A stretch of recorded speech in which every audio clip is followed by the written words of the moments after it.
I'm Chelsea Barrett, 28, and literally last weekend, my rep as Grandma Eleanor's favorite? Yeah, it totally backfired. The bond I'd poured my heart into as her hospice nurse, the late nights holding her hand, whispering stories of her youth, it blew up into a full-on family meltdown at her funeral. My cousins, Vernon and Marla, straight up demanded I skip the will reading, claiming I'd influenced Grandma too much. When I refused, the church went dead silent. "You're tearing us apart, Chelsea," Vernon hissed, with Aunt Trudy glaring like I'd stolen her best hat. But here's the tea. Their shade didn't break me, it lit a spark. I'm not just pushing back, I'm about to flip the script and change everything. Drop a comment telling me where you're watching from, hit subscribe, and stay with me for the most satisfying comeback you'll ever hear. Looking back, it's almost wild. You wouldn't believe what they'll do once that will gets read. The funeral was a circus. I stood by the pews, clutching my worn-out purse, the one Grandma teased me about for never replacing. Vernon, in his shiny suit, was already whispering to Marla, their heads bent like conspirators plotting a heist. Aunt Trudy, with her fake tears and louder-than-life sobs, kept shooting me looks, her mascara streaking like war paint. I'd spent years caring for Grandma Eleanor, not just as a nurse but as her confidant, her friend. I'd memorized her quirks, how she'd sneak extra sugar in her tea, how she'd hum old jazz tunes when she thought no one was listening. My cousins, they'd visit once a year if that, always with their hands out, cooing about family, while eyeing her antique jewelry. I tried to focus on the eulogy, but Vernon's voice cut through, loud enough for the back row. "Chelsea's got no business here," he muttered to Marla, who nodded, her lips pursed like she'd sucked a lemon. I clenched my fists, nails digging into my palms, and kept my eyes on Grandma's photo, her kind smile anchoring me. I'd promised her I'd stay strong no matter what. She'd always said, "Chelsea, you've got a heart bigger than their wallets, don't let them dim it." I wasn't about to break that promise now. But the real kicker came post-service by the refreshment table. Marla sauntered over, her heels clicking like a countdown.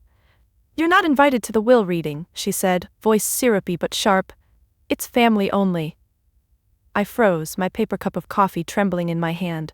Family only? I'd bathed Grandma, fed her, laughed with her through her final days. I set the cup down, slow, deliberate, and looked her dead in the eyes. "I'll be there," I said, my voice steady despite the knot in my chest. Her smirk faltered just for a second, and I walked away, heart pounding but head high. That night, alone in my tiny apartment, I replayed it all. The whispers, the glares, the outright rejection. I sat on my couch staring at a photo of me and Grandma from last summer, her frail hand squeezing mine. I could still hear her voice, soft but firm. "They'll show their true colors, Chelsea. Wait and see." I didn't know then what she meant, but something in me stirred. I wasn't just going to the will reading, I was going to fight for her, for us, for everything she stood for, and I had no idea how deep this battle would go. The funeral's sting lingered, but it wasn't new. Growing up, I was the invisible Barrett, the one who never quite fit the family's shiny mold. My cousins Vernon and Marla were the golden kids, Vernon with his real estate deals, Marla with her influencer gigs. Me? I was just Chelsea, the hospice nurse, the one who chose bedpans over boardrooms. I remember Thanksgiving at Aunt Trudy's, maybe 10 years back. I was 18, fresh out of nursing school, proud as hell.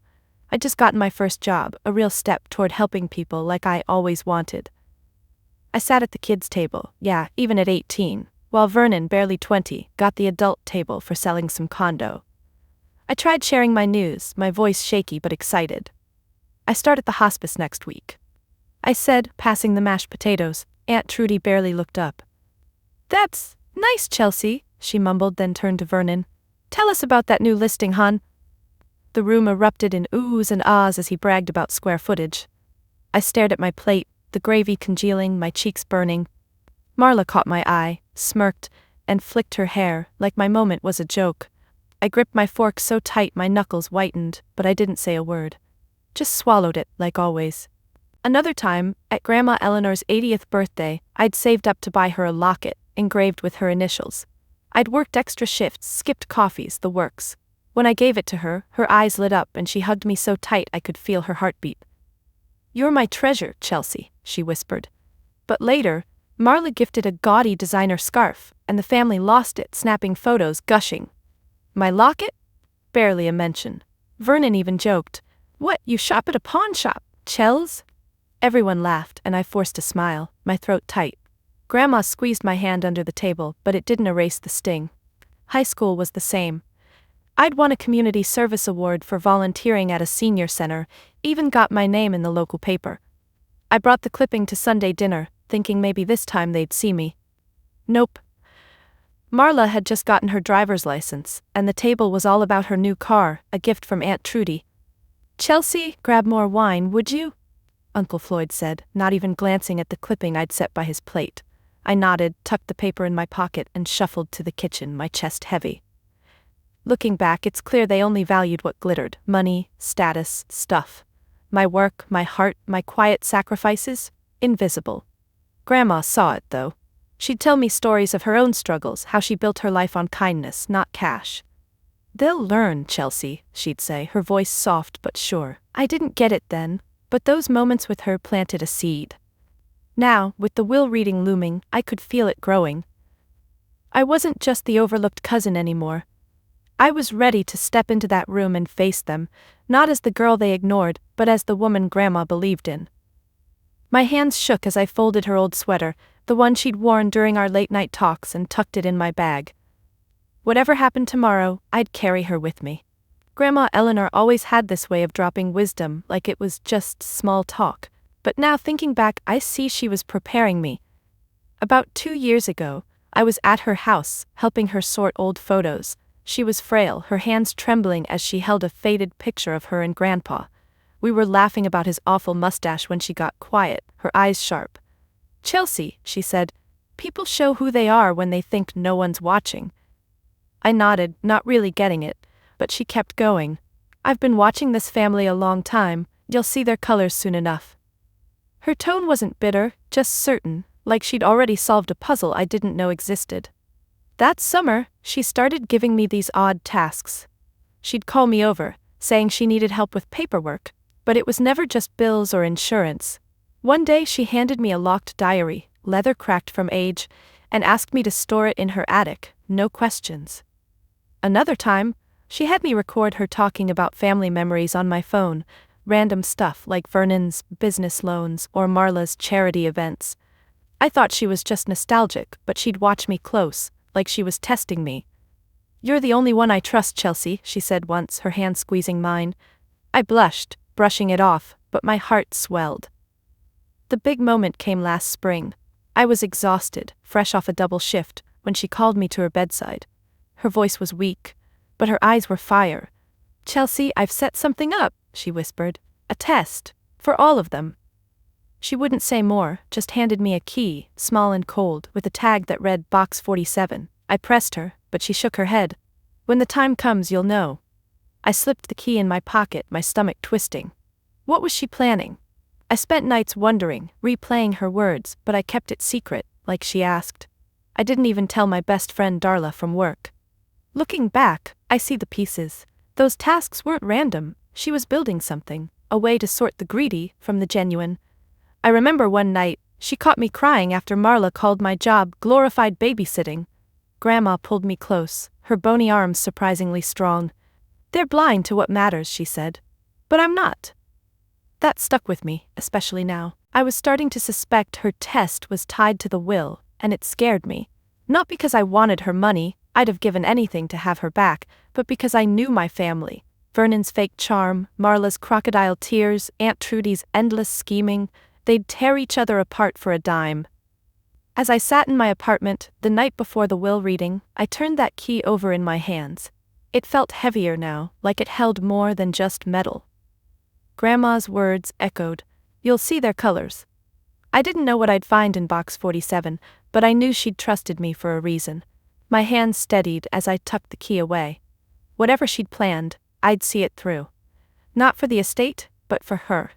For the woman who saw me when no one else did.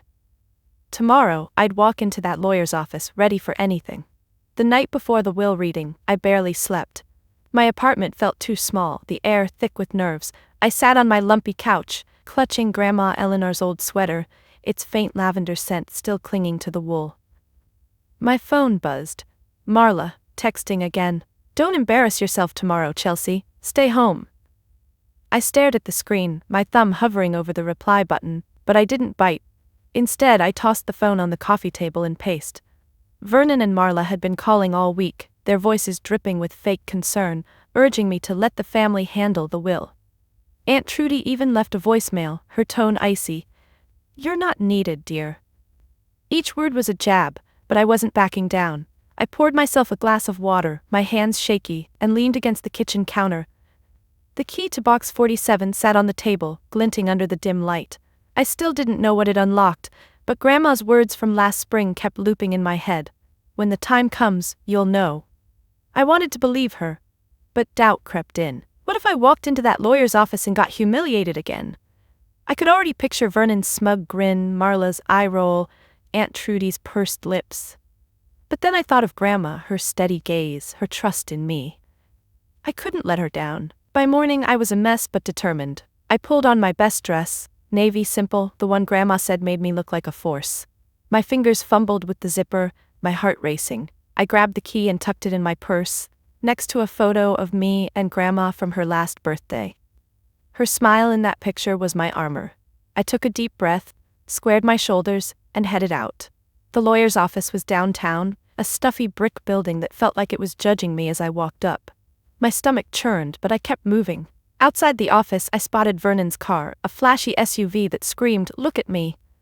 Marla's red convertible was parked next to it, as subtle as her personality. I paused, my hand on the door, and caught my reflection in the glass. I looked tired but fierce. "For you, Grandma," I whispered, then pushed the door open. The receptionist, a bored woman with a tight bun, glanced up. "Name?" she asked, barely interested. "Chelsea Barrett," I said, my voice steadier than I felt. She nodded, pointing to a conference room down the hall. As I walked, I could hear them, Vernon's loud laugh, Marla's high-pitched chatter, Aunt Trudy's complaints about the coffee.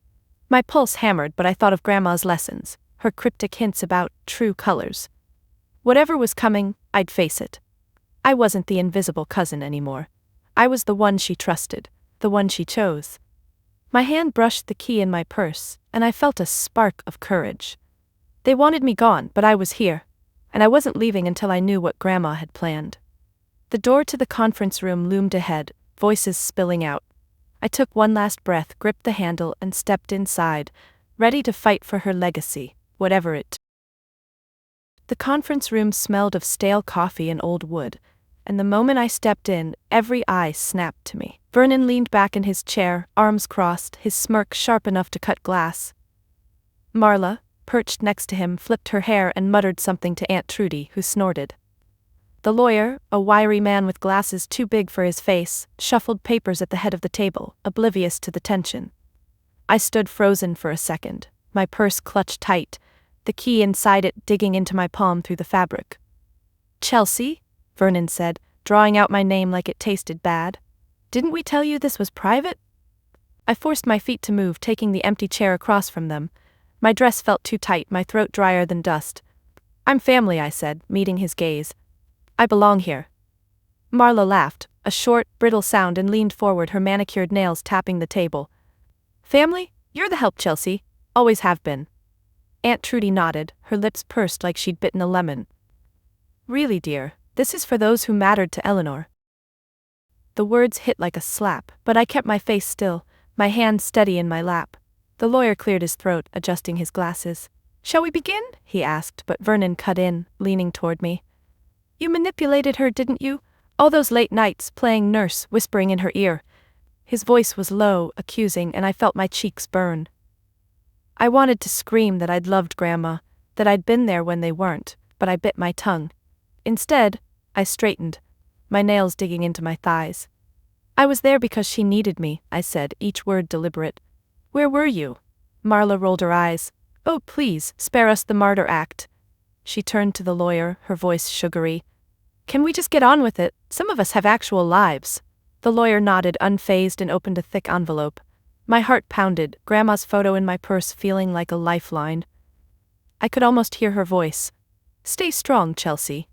But the room felt smaller with every jab. Aunt Trudy leaned over, her perfume choking me, and whispered loud enough for everyone to hear, You'll get nothing, dear. Eleanor wasn't fooled by your act. I gripped the edge of my chair, my knuckles white, and focused on the lawyer's hands as he unfolded the will.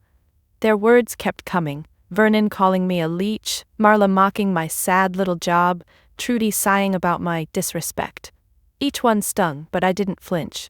I thought of Grandma's lessons, her cryptic warnings about true colors. They were showing theirs now, loud and clear. I wasn't here for their approval, I was here for her, for whatever she'd planned. My pulse steadied, and I lifted my chin, meeting their glares. Let them talk, I'd outlast them. The lawyer began to read, his voice flat but heavy, and I braced myself, feeling the weight of Grandma's trust in that key, in me, in this moment. Whatever came next, I was ready. The lawyer's voice droned as he read Grandma Eleanor's will, but I caught every word, my heart thumping so loud I swore they could hear it.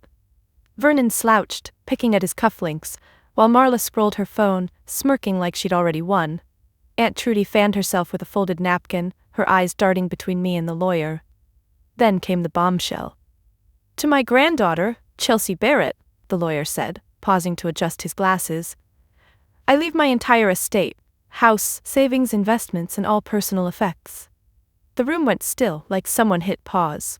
My breath caught, my hands frozen on the table. Everything? To me? Marla's phone clattered to the floor. Vernon sat up, his face red, veins bulging. What? He barked, chair scraping as he leaned forward. Aunt Trudy gasped, her napkin fluttering like a wounded bird. The lawyer, unfazed, kept reading. Eleanor specifies this bequest is the result of a deliberate test of character, conducted over years to determine who truly honored her values. He pulled out a letter in Grandma's shaky handwriting and read, Chelsea alone showed selfless love, the rest of you revealed greed. My eyes stung, Grandma's voice echoing in my head. You're my treasure, Chelsea. Vernon slammed his fist on the table, making me flinch. This is insane. She was senile. Marla's voice pitched high, almost a scream. Chelsea brainwashed her. We deserve that money. Aunt Trudy clutched her pearls, muttering about disgrace. I sat there, stunned, the key in my purse suddenly burning. Box 47. Her test. She'd planned this, watched them, judged them, and chosen me. My chest tightened, not with triumph but with the weight of her trust. I wanted to hug her, to thank her, but all I had was this moment. The lawyer raised a hand for silence. Eleanor included a condition, he continued. Chelsea must present evidence, stored in a safe deposit box, pots to confirm her integrity in the family's conduct. My pulse spiked, the key, box 47. I reached for my purse, fingers brushing the metal, but Vernon was already on his feet, pointing at me. She's a fraud. We'll fight this. Marla nodded, tears fake as ever, whining about our rightful share. I looked at them, their twisted faces, their outrage, and felt a strange calm. Grandma had seen this coming. I stood, my legs steady despite the chaos. I have the key, I said, my voice clear. The lawyer nodded, producing a form for the bank. Vernon's eyes narrowed, Marla's mouth opened, but I didn't care. I thought of Grandma's diary, her recordings, all those tasks. She'd built a case, not just for me, but against them. You can't do this, Aunt Trudy shrieked, but I ignored her, signing the form with a steady hand. The lawyer tucked it away, saying we'd reconvene after I retrieved the evidence. As I turned to leave, Marla grabbed my arm, her nails digging in. You'll regret this, she hissed. I pulled free, meeting her glare. No, I said softly. You will. I walked out, the key heavy in my purse, Grandma's letter like a shield. They could rage all they wanted. She'd given me everything, not just her estate, but her truth. And I was ready to use it. The bank was a cold, marble maze, but I felt Grandma Eleanor's warmth as I clutched the key to box 47. Vernon's threats from the will reading echoed, his promise to bury me in court, Marla's shrill accusations of theft, Aunt Trudy's vow to expose me. I'd left the lawyer's office with their voices ringing, but now, standing at the vault, my focus sharpened. The clerk, a bored guy with a tie too tight, led me to the safe deposit boxes. I slid the key in, my hands steady, and the lock clicked open. Inside was a small metal box, heavy for its size. I lifted it, my pulse quickening, and carried it to a private room. I opened it, and my breath caught. Stacks of letters, a USB drive, Grandma's old diary, and a handwritten note. Chelsea, this is your armor. My eyes burned as I sifted through it. Letters detailed Vernon's loans that were never repaid, Marla's fake charity scams, Trudy's attempts to sell Grandma's heirlooms behind her back. The diary catalogued years of their greed, dates, conversations, even Vernon's drunken rant about waiting for the old bat to die. The USB had audio files, Grandma's voice calm but firm, recounting their betrayals. She'd been collecting evidence for years, her test meticulous, her love for me fierce. My phone buzzed, Vernon's lawyer already filing a challenge, claiming I'd coerced Grandma. I gripped the box tighter, anger flaring. They weren't just fighting for money, they were rewriting her legacy, painting her as a fool. I thought of her frail hands, her sharp mind, her trust in me. I wasn't letting them win. I called my friend Darla, a hospice colleague who knew a good attorney. Her voice was a lifeline. "Chels, we've got your back." By noon I'd hired Miss Lenore Tate, a no-nonsense lawyer with a reputation for shredding liars. She met me at her office, her desk cluttered with case files, and I handed over Grandma's evidence. Lenore's eyes widened as she skimmed the letters, then listened to an audio of Marla begging for an advance on her inheritance. "This is gold," she said, her pen tapping the desk. "They're done." My chest loosened, but only slightly. Vernon's legal threats were real. He'd already hired a slick firm, and Marla was spreading lies online, calling me a gold digger. I sat in Lenore's office, my fingers tracing the diary's worn cover, and pictured Grandma's smile. "They'll show their colors," she'd said, and they had, uglier than I'd imagined. As I left, Lenore promised to file a counterclaim, using Grandma's evidence to block their challenge. I stepped into the street, the box under my arm, and felt a shift. This wasn't just about the estate anymore. It was about truth, about proving Grandma right. My cousins thought they could bully me, like always, but they didn't know what I held. I stopped at a cafe, ordered a tea, and listened to one of Grandma's recordings, her voice steady. "Chelsea's the only one who sees me." I swallowed hard, my resolve hardening. They could come for me, but I had her armor now, and I was ready to fight dirty if I had to. The lawyer's office felt like a battlefield when I walked in a week later. Grandma's evidence box tucked under my arm. Vernon sat at the conference table, his tie loosened, eyes bloodshot from whatever late-night scheming he'd been up to. Marla was next to him, her face a mask of fake tears, dabbing her eyes with a tissue for show. Aunt Trudy clutched her purse, her knuckles white, glaring at me like I'd personally robbed her. My lawyer Lenore stood by my side, her sharp suit and sharper stare giving me a boost. The air crackled with tension, but I felt Grandma's note in my pocket, "Chelsea, this is your armor," and stood taller. Lenore didn't waste time. "We have evidence," she said, her voice cutting through the room, proving Eleanor's decision was deliberate and informed. She slid Grandma's diary across the table, open to a page detailing Vernon's unpaid loans. His face went slack, then red. I pulled out the USB, my hands steady, and played an audio file. Grandma's voice filled the room, calm but damning. "Marla asked for $10,000 for a charity gala that never happened. I checked." Marla's tissue froze mid-dab, her eyes wide. I met her stare, unflinching, as the recording continued, exposing Trudy's attempt to sell Grandma's sapphire ring. Vernon sputtered, "This is fabricated." But Lenore was ready, producing notarized letters Grandma had sent to her bank, confirming her distrust of them. "Eleanor was of sound mind," Lenore said, "and her test of character was meticulous." I watched their faces crumble. Vernon's bravado fading, Marla's tears drying up, Trudy's purse slipping to the floor. I could have gloated, but I didn't. This wasn't about revenge, it was about Grandma's truth. I leaned forward, my voice low but clear. "She saw you for who you are, all of you." Marla snapped, lunging across the table, her voice shrill. "You're a nobody, Chelsea, you tricked her." Lenore put a hand on my arm, but I didn't need calming. I stood, pulling out Grandma's handwritten letter from the will reading, and read aloud. "Chelsea's love was my wealth. You chased my money, not my heart." The room went quiet, their excuses dying. Even the lawyer, usually stone-faced, nodded slightly. I set the letter down, my hands no longer shaking, and looked at them. "You're done," I said, not loud but final. As I turned to leave, Vernon tried one last jab. "We'll appeal," he shouted, but it sounded hollow. Lenore smirked, already packing her briefcase. "Good luck with that," she said. I walked out, the box lighter now, Grandma's voice in my head. "You're my treasure." Outside, the air felt cleaner, the weight of their lies lifting. They'd shown their colors just like she'd predicted, and I'd exposed them, not with anger, but with her truth. I slipped the note back in my pocket, my steps firm on the pavement. The fight wasn't over. They'd probably try something desperate, but I was ready. Grandma had armed me, and I wasn't the invisible cousin anymore. I was her legacy, and I'd protect it no matter what. The hospice break room was a world away from the lawyer's office, all chipped mugs and faded posters, but it felt like home. I sat at the wobbly table, nursing a lukewarm coffee, my hands still buzzing from the confrontation with Vernon, Marla, and Aunt Trudy. My colleagues, Darla and Otis, were sprawled across from me, their scrubs wrinkled from a long shift. Darla, my best friend since nursing school, pushed a plate of oatmeal cookies my way, her eyes soft. "Chels, you're a badass," she said, grinning. Otis, who always smelled faintly of antiseptic, nodded, his usual grumpiness gone. "Took guts, facing those vultures." I smiled, my chest loosening for the first time in days.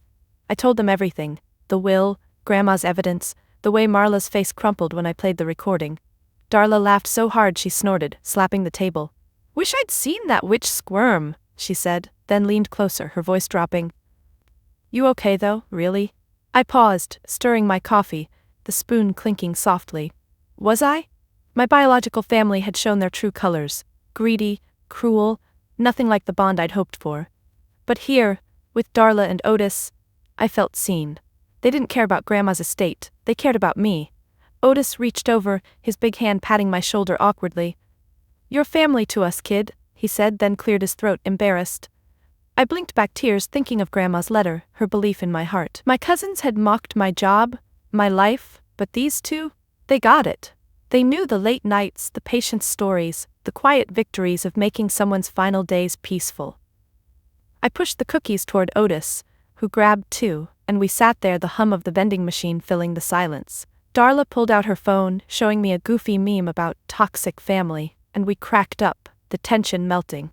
I thought of Vernon's rage, Marla's fake tears, and how small they seemed now. Grandma had chosen me, not because I was perfect, but because I showed up like I did for her, like I did for my patients. I looked at Darla, her messy bun and infectious laugh, and Otis, sneaking a third cookie, and felt a warmth my blood relatives never gave me. "Thanks, guys," I said, my voice thick. "You're my people." As we cleaned up, Darla hugged me, her arms tight. "Eleanor'd be proud," she whispered. I nodded, picturing Grandma's smile, her hand squeezing mine. My real family wasn't the one I was born into, it was the one I'd found, right here, in this cramped room with bad coffee and better friends. I slipped Grandma's photo from my purse, setting it on the table. Darla and Otis didn't ask questions, just smiled, and we got back to work, charting patients, swapping stories. The fight with my cousins wasn't over, but I wasn't alone anymore. I had my chosen family, and with them behind me, I could handle anything Vernon and his crew threw my way. Grandma's legacy wasn't just her estate, it was these moments, this love. Back in my apartment, the quiet was a relief after weeks of chaos, but my phone wouldn't stop buzzing. Vernon's number flashed first, a voicemail, his voice oily, offering a truce if I'd split the estate. Then Marla, texting sob stories about family unity, her words as fake as her tears at the lawyer's office. Aunt Trudy even sent a long email, claiming she'd always supported me, begging for a meeting. I sat on my couch, Grandma Eleanor's sweater draped over my lap, and deleted each message, my finger steady on the screen. Their desperation was pathetic, but I wasn't falling for it, not again. I thought of Grandma's note, her armor, and how she'd seen through their masks. They weren't reaching out for love, they wanted her money, her house, her legacy. I set my phone to silent and grabbed a notebook, my pen scratching as I jotted down new rules. Rule 1, no contact unless it's through my lawyer Lenore. Rule 2, no guilt trips, no matter how hard they try. Rule 3, protect Grandma's wishes, always. My hand shook a little, not from fear but from the weight of cutting them off. I'd spent years chasing their approval, but now, I was done. The next day, I met Lenore at her office, the evidence box on her desk. She was sipping coffee, her sharp eyes scanning Vernon's latest legal filing, a weak attempt to contest Grandma's mental state. "They're grasping," she said, tossing the papers aside. "But we need to lock this down." I nodded, pulling out Grandma's diary, its pages dog-eared from my late-night reading. "They're calling me," I said, my voice low, trying to worm back in. Lenore leaned forward, her pen tapping. Block them. Chelsea, you don't owe them a thing. I did just that, right there, my thumb hovering over Vernon's number before hitting block. Marla and Trudy followed, each tap feeling like a brick in a wall I was building. My chest felt lighter, but there was a pang, too. A small, stubborn hope for family that I had to let go. I thought of Darla and Otis, their laughter in the break room, and knew I wasn't alone. Still, setting boundaries wasn't just about saying no, it was about choosing myself, like Grandma had chosen me. That evening, I walked to the park near my place, the air cool, the sky pink with dusk. I sat on a bench, Grandma's photo in my hands, and let myself feel it all, the anger, the grief, the strength. A kid biked past laughing, and I smiled, thinking of Grandma's stories, her belief in kindness over cash. My cousins could keep scheming, but they'd never touch what mattered. I tucked the photo away, my resolve solid. Lenore was handling the legal mess, and I was handling my heart. No more bending to their demands, no more swallowing their shade. I stood, brushing grass off my jeans, and headed home, ready to live by my rules, not theirs, with Grandma's legacy safe in my hands. The lawyer's office was quieter now, the fight with Vernon, Marla, and Aunt Trudy fading into paperwork and court dates. I sat across from Lenore, sunlight streaming through the window, as she slid a final document my way. The estate's yours, Chelsea, she said, her usual sharpness softened by a rare smile. Their challenge collapsed. I exhaled, my fingers brushing the edge of Grandma Eleanor's diary, still in my bag. The victory was real, her house, her savings, her legacy. But it wasn't enough to just win. I wanted to honor her, to make her proud in a way my cousins never could. That afternoon I drove to Grandma's house, the old Victorian with its creaky porch and rosebushes she'd loved. I walked through the rooms, my footsteps echoing, her lavender scent lingering in the air. In her study I found a photo of us, my arm around her frail shoulders, both of us laughing. My throat tightened, but I smiled, knowing what I had to do. She'd always talked about giving back, about kindness being her true wealth. I grabbed my laptop and started researching, my hands steady as I typed. By evening I'd outlined a plan, 2 charitable foundations, one for hospice care, one for community arts, her 2 passions. I called Darla, my voice buzzing with excitement, and told her everything. Chels, that's perfect, she said, her grin audible through the phone. Eleanor would love this. I spent the next week meeting with advisors, my notebook filled with scribbled ideas. The Hospice Foundation would fund training and support for nurses like me, easing the burden of those long, emotional shifts. The Arts Foundation would offer free classes for kids, like the ones Grandma taught in her youth. I worked late, my kitchen table a mess of papers, but each step felt right, like I was carrying her forward. One morning I visited the local hospice where I worked, a check in my hand from the estate's first disbursement. I handed it to my boss, Clara, whose jaw dropped. Chelsea, this'll change everything, she said, her eyes misty. I thought of Grandma's hands, how they'd held mine during her final days, and felt her with me. Later, at the community center, I signed papers to launch the arts program, kids already signing up for painting classes. A girl with pigtails hugged me, saying, "Thank you, lady," and I laughed, my heart full. Driving home I passed Grandma's favorite park, where she'd told me stories under the oaks. I pulled over, clutching her photo, and whispered, "I hope I'm doing this right." The foundations weren't just money, they were her values, her love, alive in the world. Vernon and Marla could keep their greed. I was building something better. My cousins' names might have been Barrett, but I was the one carrying her legacy, not just in name, but in action. As I started the car, my phone pinged, a thank you email from a nurse who'd benefit from the foundation. I smiled, picturing Grandma's nod of approval. This was her victory, and mine, written in kindness, not cash. The sun was dipping low, casting a golden glow over my apartment as I sat on the couch, Grandma Eleanor's sweater folded beside me.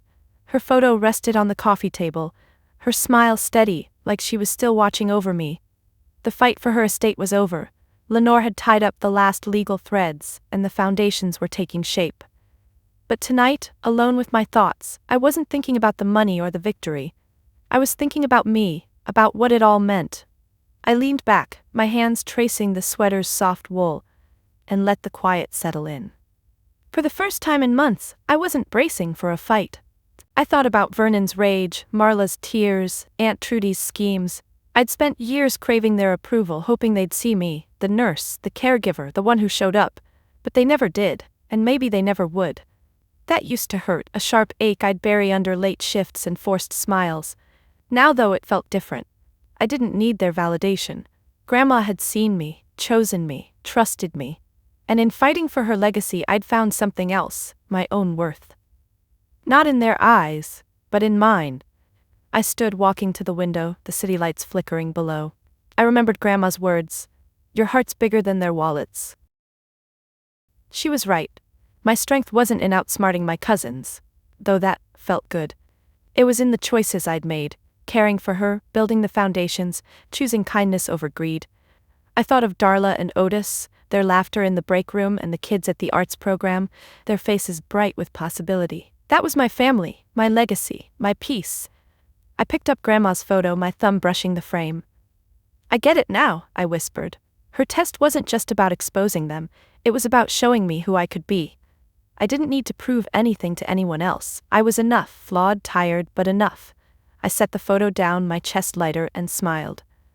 The war was over, not just with my cousins, but within myself. I'd found my ground, and I was standing on it, steady and whole. Have you ever had to fight for what's right, even when it meant standing alone? I'm Chelsea, and this journey taught me that true worth isn't in what others think. It's in the love and integrity you carry. I'd love to hear your stories in the comments. Have you faced a family betrayal or found strength in unexpected places? Share below, and let's lift each other up. If my story resonated, please like, subscribe, and share it with someone who needs to hear that it's okay to define success on their own terms. Grandma Eleanor showed me that kindness is the real legacy, and I'm here to keep that alive. You're not alone in your battles. Keep shining, keep fighting, and know your heart is enough.